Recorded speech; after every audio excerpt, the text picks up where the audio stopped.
আসসালামু আলাইকুম সবাইকে। আমি মুর্শিদ ফরহাদ। আজকে আমি আপনার সামনে যে বিষয় নিয়ে কথা বলবো সেটা হচ্ছে গিয়ে একটা বিহেভিয়ার আইডিয়া হ্যাবিটকে দ্বিতীয়বার রিপিট করা, বা যে কাজটা আমি আগে একবার করেছি সেই কাজটা কীভাবে রিপিট করা যায়। তো যখন আমি একটা কাজ প্রথমবার সাহস করে ফেলি, দ্বিতীয়বার করার সময় আমার একটু মেন্টাল এফোর্ট দেওয়া লাগে।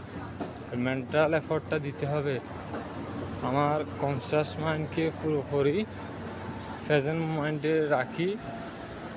চিন্তা করতেছি যে গতবারে আমি কাজটা কীভাবে করেছি।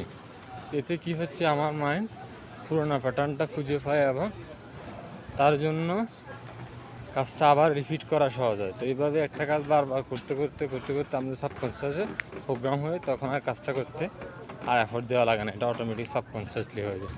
তো ছিল আজকে ভিডিও। আসসালামু আলাইকুম।